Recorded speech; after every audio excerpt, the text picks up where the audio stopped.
Okay, so today we are here to interview Dr. Dave Bottjer for the SEPM Twenhofel Medal.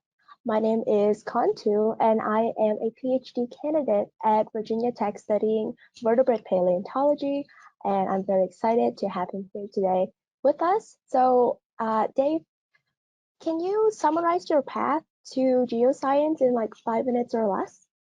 Yeah, sure. And thanks for having me. So I was born in the Bronx in New York City.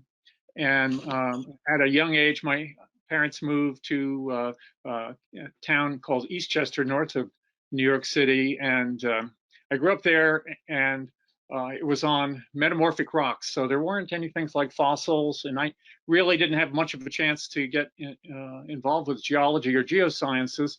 And I'll have to say, like many public school systems, geoscience was not something that was really taught in our school. But I was lucky enough to have a school system that took classes into New York City, every year. And I had visited the American Museum of Natural History a lot. This is a pretty standard origin story for a lot of paleontologists, and saw the dinosaur halls there and got really interested in these, incredible creatures from the past, and, read some books about this, for children, Roy Chapman Andrews books and this sort of thing.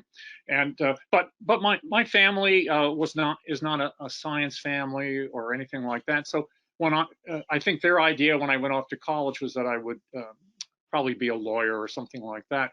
I went to college at a small college near Philadelphia. It's actually a Quaker school called Haverford College. At the time, it was an all-men's college, and pretty much next door is an all-women's college called Bryn Mawr College. And they actually interacted a lot. Bryn Mawr also has Quaker founders.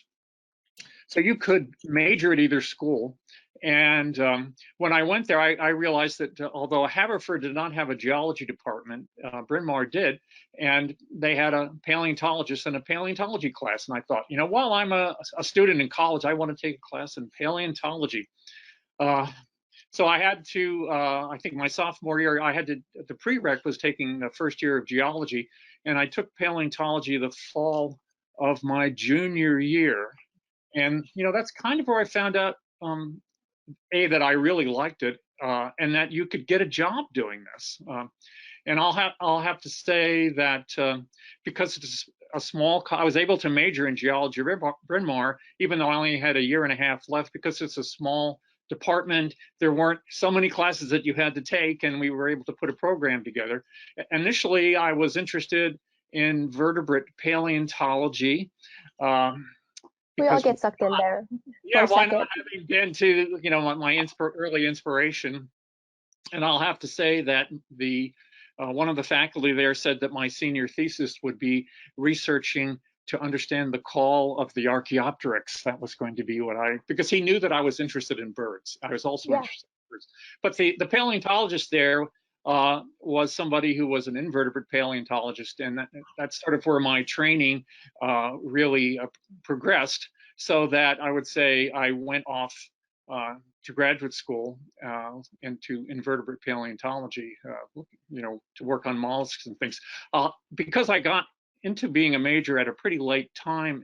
And I guess here, now that I've learned about a lot of things, we call them discovery majors in the geosciences, because most of our majors here at USC discover the major after they've enrolled. They don't come here, saying, oh, I have to be a geology major. So I was a discovery major, and when I decided to go to graduate school, because I thought, I've got to give this a try. I don't want to be selling insurance at the age of 40, wishing, I wish I'd tried that paleontology business. That would have been, a lot more fun or whatever. And so I did, and it all worked out. So that's kind of my origin story. I think now that I'm in paleontology, that is quite a common origin story, and it's really nice to hear that, because sometimes a lot of people say like, oh, I've been interested in this since I was 5, and so you're like, oh, am I the odd one out? So it's really nice to hear other people having similar origin stories, such as. I So when, I have this job. Let me just say, I have this job in our department called Director of Undergraduate Studies. But basically, we have about 35 majors and minors, and my job is to yeah, talk to them. And I would say you're exactly right. It's either I've had a fossil collection since I was 5 years old, and I always wanted to do this, or last year I took a general education class in this, and I want, wow, can I do this? This turns out to be, the light bulb went off. So I mhm. agree. Yeah, it's pretty cool in a way. Yeah. So when you look back at your career, what are moments that you are most proud of? I'm sure there are many. Yeah, no, it's I would say the things that I have really enjoyed the most being a professor at a research university where a lot of my job is to educate graduate students is I've enjoyed the success of my PhD students. I've had about over 30 PhD students, and over 20 of them have gone on to faculty jobs or curator jobs at museums. And it's always really gratifying to see that, hey, this worked. We figured out a great way for you. And uh, you know, Other people, I mean, I certainly enjoy the research a lot, but I'll have to say the most happiest parts are to see my students, or you see them at meetings or come back and, hey, they're doing great things and they're really happy. So that's my most successful thing. Do you have you encountered like challenges and setback that turned out to be really valuable experiences? Well, I think the kind of setbacks that I have run into are where, things don't work out, and you learn about persistence and patience, and that don't just throw in the towel because this did not meet expectations, but that you should, think about it a lot. I always tell students that, you're writing a proposal for your graduate research, and it's not going to turn out, it's rare that it turns out the way you think it's going to be. And so we're always in the business of we've been given lemons, and let's make lemonade. Because any scientific results you get are usually pretty interesting. It just may not be what you thought, and Yeah. sometimes students think they have failed when they didn't get the results we thought you might get. To say, hey, no, this is great. We're gonna do something really good with this. And a personal experience with that is that when I did a PhD at Indiana University a long time ago, and I was going to be working on some Upper Cretaceous rocks and fossils in southwestern Arkansas. And in Oh, those wow. days, you didn't have the money to go check this all out beforehand. But I had read the literature, and it seemed like there were lots of outcrops. And so when I first got down there, it turned out these outcrops were all new state highways that had been constructed Yes. maybe 20 years ago, and they were all gone now. And so I had Oh, to, like, after about a week, realize the dissertation I thought I was going to do is not going to happen. Luckily, there were rocks, chalks, Upper Cretaceous chalks that were a lot harder, and there were quarry and other kinds of outcrops. And it turned out I put together on the fly a pretty interesting dissertation, which actually it was much better than the one I was going to be doing. So there are these silver linings and things that things actually can turn out better when you're faced with adversity. But those are some of the lessons that I learned early on, and I am telling this to my students all the time. That yeah, I know you didn't find out what you thought, but we're going to do something pretty interesting with this. So. now that you have that hindsight 2020, would you, if possible, would you change anything if you get to go back and like encounter that situation again? Well, I do think that science is about change, and things are always changing. The area you study, it's not always, you think it might be settled, and then somebody else publishes a paper and you say, oh my goodness, I wish I had that data or that smart Yeah. idea. So I've been pretty happy with the way things have all turned out. Yeah. I don't have regrets in the sense that I say, oh, I wish that I had done this or that differently. I've been, to use a phrase, to some extent lucky, and in the colleagues that I've had and the students that I've had, and maybe picking science areas to try and research. So I don't. There's nothing that I really can think that I would change. So I'm a happy person, I guess, about the way things That's turned out. fair, really. Yeah. Especially since they so small to like other opportunities and things like that. So definitely um, Yeah. great. So one of the things that I think all of us early, career young professionals struggle with a lot is work-life balance. And you gave us really great advice on on challenges and setback, but sometimes some of the smaller things that we have a hard time with is balancing it, the work-life balance. So do you have any advice on how to manage it? How do you manage your time? Yeah. Yeah. Yeah. Well, I guess the advice that I give on that topic mostly is to PhD students. And because you're one of those PhD students, you're really determined to try and make this work, and you're going to have to work really hard. And I've had students who I think would be happy to just do their work 24/7. And I tell them, please don't do that. I personally think the students I've had who kind of tended towards that approach really didn't get any more work done than the ones I say work hard and play hard. Okay.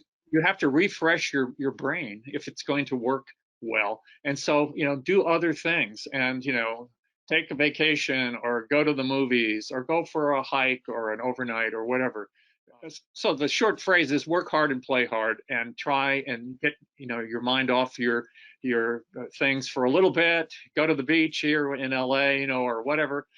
And I think that makes for a better person. Everybody has the things they like to do. I usually say to students, so what is it you like to do when you're not doing science? You like music, sports, going to the outdoors, and go and do those things. Don't give them up. Don't think you're entering some kind of a monastery where you don't do anything else. Yes, that is really good advice, and I think I was trying to instill some of that to my undergrads too, because I see them show up in the lab after, and I'm like, it is 8 p.m. Please go home and have dinner with your friends and whatnot.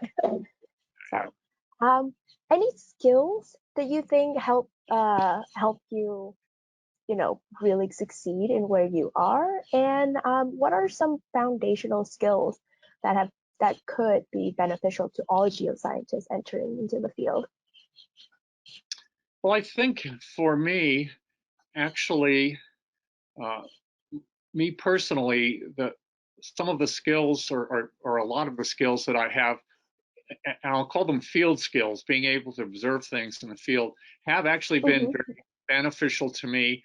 The kind of work that I do a lot of work on trace fossils and things like that. It's stuff that most people, if I take them to an outcrop, they don't never even see what I'm seeing. And Mm-hmm. so I have been able to make a lot of headway by seeing things that nobody else can see. And it's just a question of training. It's like, no, you should look at this and that. We all go to an outcrop with a filter, and that from taking your students out on field trips, is that they don't even know what a fossil looks like. So those are things that have helped me out a lot. But I would say also quantitative skills are one thing that students, and I'm again my best experiences with paleontology. As you know, we have all these databases now. There's all Mm-hmm. kinds of things that you can do. Are things that students need. In the last 20 years, for people in geoscience, the whole concept of geobiology and the kind of biological processes that also people really never imagined is one that I think can really broaden things. I would say to students that if you can, try and broaden your background as much as possible, because geoscience, paleontology is really a very broad-based interdisciplinary business. And I think the more interdisciplinary your background is, the more you may be able to ask interesting questions, that no one else has thought of. Yeah. So quantitative skills, breadth, and it's harder these days to find somebody who can teach you field skills. Certainly, I know at Tech you have some great people there that can do that. But a lot of times I get students who are terrific, but their program doesn't really have that anymore, and they can't. They're a little lost out in the field. Yeah, and sometimes it's just one of those things that they just have to have repeated exposure. And Yes, it's an experience thing, yeah, isn't it? It's not something that I can look at on a screen or read in a book. It's a mystery that we have to go out and stand at an outcrop and look at things and yes. do it a bunch. Go to Ghost Ranch or something like that. Anyways, Or highway cutouts. They or have yeah, some in cool stuff Virginia, there too. the highway cutouts are great, aren't they? Yeah, One they and have a bunch of cool rocks. Full of grass, but underneath those there are cool things. yeah, yeah, yeah. No, So to you, being in the field and whatnot for so long, did you think success and fulfillment are interchangeable? And within your experience, how do you define either one of those terms? yeah, no, that is a really interesting question to parse out. I think fulfillment is something that really it's for you personally to, experience. And like I said, if I've got, some PhD students who have gone on and having a wonderful career, that to me, that's a kind of success that is fulfilling. It's like, hey, all that Mhm. work we put into it is really great. It may be that I'm the only one or some others that feel that kind of reward. But it is its own kind of success.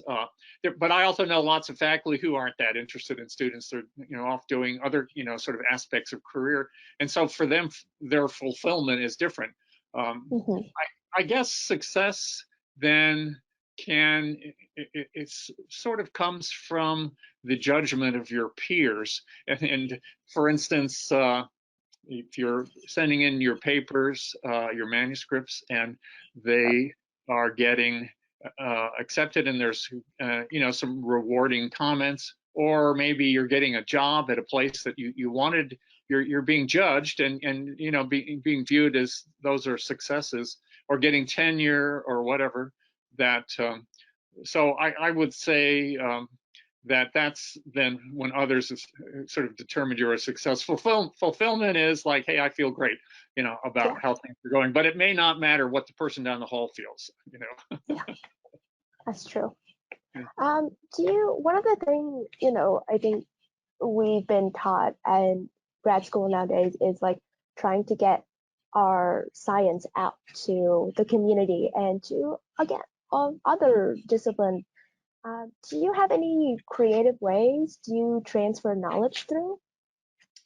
Well, I'll have to say that I probably the most creative way that I tried to transfer knowledge is that a lot of people know me as a paleoecologist, Yeah. and I got asked to write a textbook on paleoecology, and which I did, which came out a few years ago, and I have always been impressed with the paleo textbooks we have, many of which seem like encyclopedias, and they're maybe a little bit hard to use for an upper division undergrad class or a beginning grad class.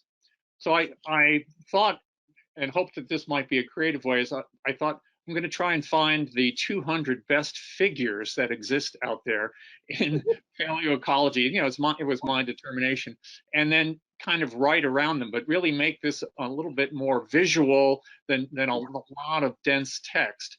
And so I hope that worked. People tell me they like the book. It seems to have been reviewed pretty nicely. Um, but it is it's maybe a little bit of an old-fashioned way, but I think maybe the current generation is a little more visual than in the past, just because of the way we consume information. Um, Yeah. and I think that that's worked. Yeah. Do you apply this to better like improve your like outreach efforts? Um, Throughout the you know, years. I certainly am aware that with with outreach that you can really come across as kind of a dud if the communication does not work at all very well. Mhm. And so visuals, if you're, a lot of the outreach we do is by giving talks to people. If they, the local fossil club asks you to come by, they expect you to give a Mhm. presentation. If you give them a lot of impenetrable figures, and most of the figures out there can be, it takes an hour to explain what this is showing. But if it's a picture is worth 1,000 words, which is the kind of things that I look for, that really can communicate across all ages and backgrounds. So. Yeah, I definitely try to like explain visuals that I have for my students instead of just throwing it onto the slide, just because, sometimes those figures can be really dense. They are, yeah. And sometimes people just pack so much information in there. And I understand why. Maybe it's because you're only allowed to have 4 figures in this publication, but it also takes a whole afternoon to figure what is going on in here. Don't show that in a PowerPoint then. Oh, yes, I completely agree. So, what impact has geoscience research and practice made to ensure human sustainability? Any, like in particular in paleontologies, what resources should we Yeah. capitalize to reach it? It's an interesting question, not only overall for the geosciences, but I think one of the big topics that I and my students have studied over the years that I think has had an impact is we look at mass extinctions and how the biota recovers from them. And really one of the, and we all know one of the biggest things facing our modern society is this environmental change, this warming. And we can go back, students and I have studied the Permian and the Triassic mass extinction a lot, which are hyperthermals, where geologically it gets hot pretty fast. And then, and guess what? It's getting hot pretty fast, even faster now than it ever was in the past.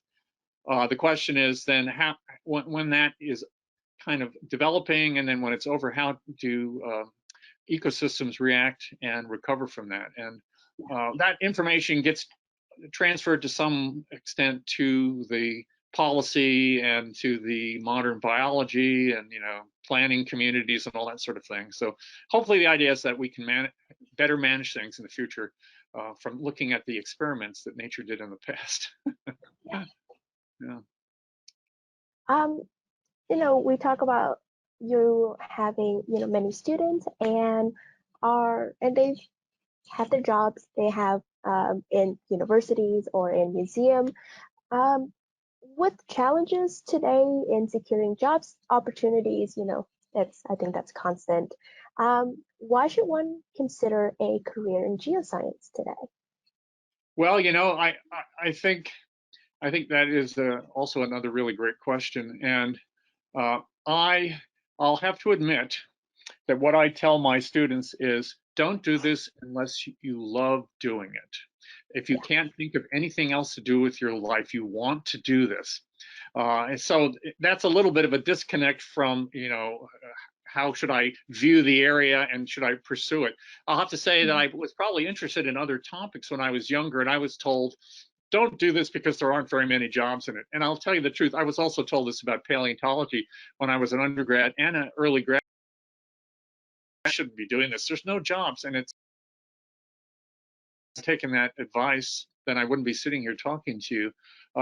So I think if you really love it, it's going to work out. And I know that's really a fundamental human nature kind of a thing, but most people who are already in college and going on to grad school, they have the basic smarts. It's really, do you have the motivation to persist, be patient, and then I think you'll find a jobs, and that's what I tell my students, and we really just continue to find jobs for them that they seem happy with. So um, uh, other broader areas of geoscience, as you know, it's such a broad business. I know less about. Also, I would say though, to get a job, you should be out there and be networking. You should go to the meetings. If you're shy, you should overcome your shyness and walk up and introduce yourself to that famous person who probably will talk to you, and build your network, because although when applying for things, it's only going to be what's on paper that is going to get you the. And so is really terrific. They really deserve a job. That plays a role in getting things going. So get out there and make yourself your sort of your personality to be attached to the science. It's a human business, isn't it? So Yeah.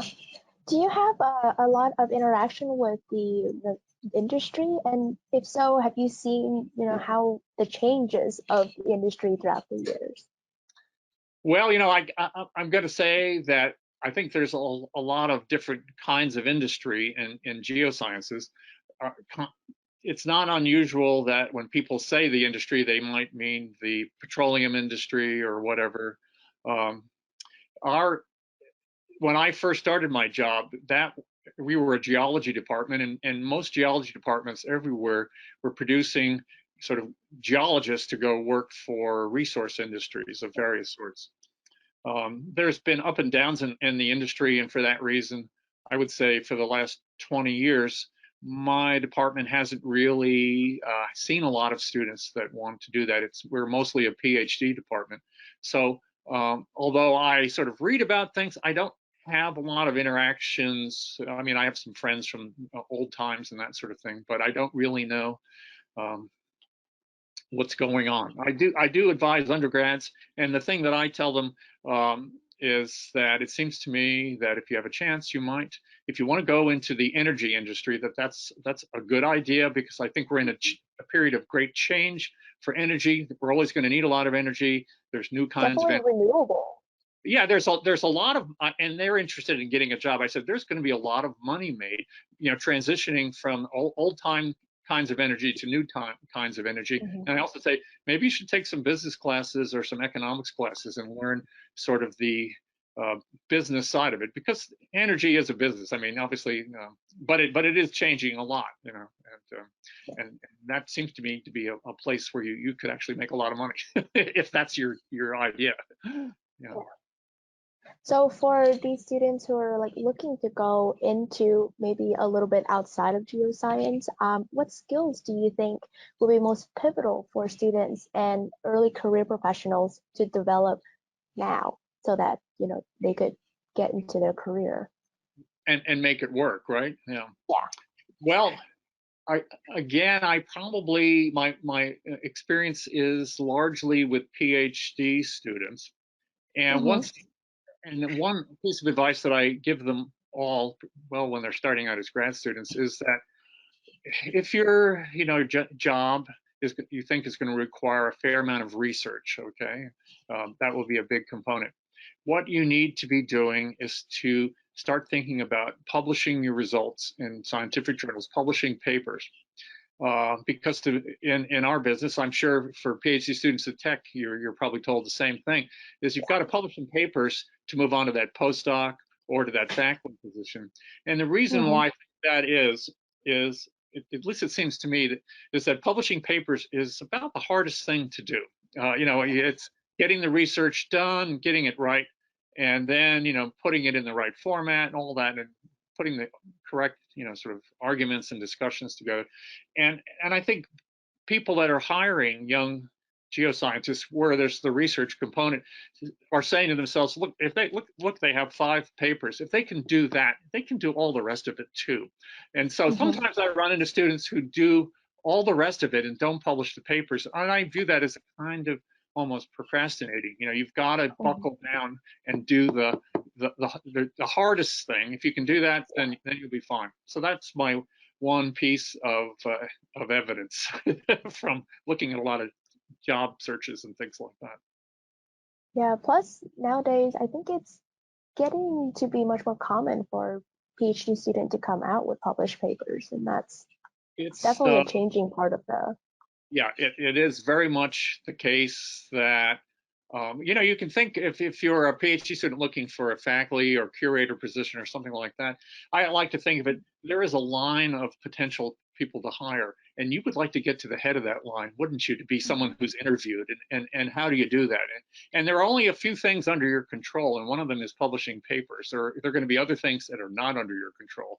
Um, Mhm. but the more papers you publish, eventually somebody's going to hire you, because they're going to say, we can always give this person tenure. They're so good with their papers. So, anyways, that sounds a little crass, but it's just the way the marketplace works. Mm, yeah. So when you look at the future trajectory of geoscience, do you have any particular area you wish to be more involved in or worked on? Yeah. Well, yeah, I'll say that what's kind of interesting to me, I'm somebody, and I think this just is people's personality. I have broad tastes in geoscience, and so I've done all kinds of paleontology. And the last few years, I'm in a neuroscience department, but we have a medical school nearby, and the medical school has hired about 8 vertebrate paleontologists to teach anatomy to Hmm. the, and you know about, I can mention this because you know about this. And we Yeah. also have a big natural history museum across the street, which the business model of big natural history museums is you better be pretty good with dinosaurs, or you're not going to get the crowds that you need to support the business. The birds also brings in quite the crowd. Archaeopteryx, Yes, yes. the Well, crowd pleaser. I have over the years now. I'm the one sort of person in my department who is only a paleobiologist. We have several others too, but over the last few years, we have kind of put together what we call the USC Paleoscience Research Consortium, which includes the vertebrate paleontologists at our medical school, also at our Natural History Museum, which also runs the tar pits. So there is maybe 15 or 16 people, and that's kind of where I've been putting my efforts to try and tie this in. It's kind of a local thing, but I've also having a chance to come back to my original thoughts of being a vertebrate paleontologist. So I now help advise vertebrate paleontology students that are also, really advised by people at the museum or at our medical school. And we're lucky here to have one of the world's experts on fossil birds, Luis Chiappi, at the Natural Hmm. History Museum. So, he and I get along just fine because I've always been interested in birds, and we Yeah. co-advised some students doing birds, and you may know of some of them. Some of them have gone on to pretty rewarding careers. Jing-May O'Connor at the Field Museum. So it's sort of funny to me that it's been life as a full circle, and now I was gonna say, and paleo world is actually quite small, it despite is. it being such a broad discipline. It is. And I know that there aren't a lot of people who go first off into invertebrates and then back with vertebrates. But I had that initial, inclination, and it's not a problem for me. And I know the people at your program pretty well. And I think you're getting a new student from our department, actually, Helen Birch. Yes, she's moving into our house, so Yeah, I'm yeah, very Helen, excited to have Helen with us. she learned paleo from me. So it's a small world, as you say. It really is. I think we we talk to each other, and then we come to the conclusion that's, oh, we've all known each other based on other people that works with us, and so it's been really great Yeah. networking that way. Yeah, and you have a broad program at Tech. I've known Shuhai for many years, and and It's your been vertebrate. great to have the invert people in our group because they give us perspective that we normally don't see as vertebrate paleontologists. So I'm always the other side of our paleo. That's what we've tried to do here. We do all the things together, and I think it's been really good for everybody not to be, I'm going to say, stovepiped, just doing the one thing that they know how to do well. Yeah. They'll do it well, but Hmm. also to be aware that, hey, the person on the desk behind you is doing that. So tell me more about trilobites, Yes. or whatever. I ask my office mate that every once in a while because he has like a little trilobite thing on his door, and so we chat about trilobites every once in a while. Yeah, yeah, no, it's good. And so being a broad paleontologist is, I think, a lot of fun, anyways. How can you not love it, right? So. Yeah, I agree. Are there any areas of geoscience that you think are currently undermined, like overlooked? Yeah. Well, I was going to go back to my earlier comments in that I think that a lot of people don't really have much field experience anymore. At least, it's not that they don't want to. It's just that Mhm. it's. And I'm not necessarily talking so much about going to a field camp. I think Tech actually has a lot of field opportunities, but I can say over the years that I get really good students who we say, oh, we're really going to have to get you sort of to understand when you're at the base of the hill here, what are you going to do now if I'm going to go look for some fossils or look at sedimentary rocks or whatever. Yeah. So that's probably happened because of all of the technological advances we have. Everybody wants to have a new lab with those new instruments that do all that great stuff, and and that's fine. But a lot of times that comes at the expense of the person who takes the field trips. And Yeah. We talked a little bit about industry and things like that. And obviously, those two paths, academia and industry, is a lot of time the majority of the path for graduate students and early career scientists. And sometimes there's a little bit of crossing over. So how do you think we can better bridge the gap between academia and industry? yeah, I was thinking about that question, and I know that their industry, the APG, and for instance, they have programs where they can send industry people around to give seminars and presentations at universities. And I may be wrong about this because I was just thinking about it. Is that I don't think that industry necessarily has a program where they bring in once a month or once a week to their sites, somebody to come and talk maybe about something that isn't exactly about industry, but to provide some cross fertilization. I think that they're probably looking for people with direct applications, that can help solve the problems they have today. But maybe something where there's more basic research component, maybe something like that APG could foster, and maybe they already do it too. As I say, these are just thoughts. Yeah. But I think a lot of people in industry don't know what goes on in earth science departments anymore, because they all have kind of gone off in different directions with, again, these fancy new instruments we have that are to solve problems. They may not be industry related problems, but hey, maybe you can use that in your industry application. Yeah, that sounds great.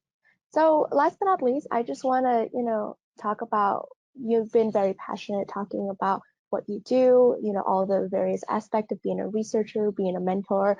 And so do you think what you're doing, like loving what you're doing, comes with time for some of us who are, either late bloomers or been here for a long while? Yeah, I'm sure that it does, but I do think that if you're in a PhD and you're not loving it and it's work, you're not going to do the kind of job that needs to be done.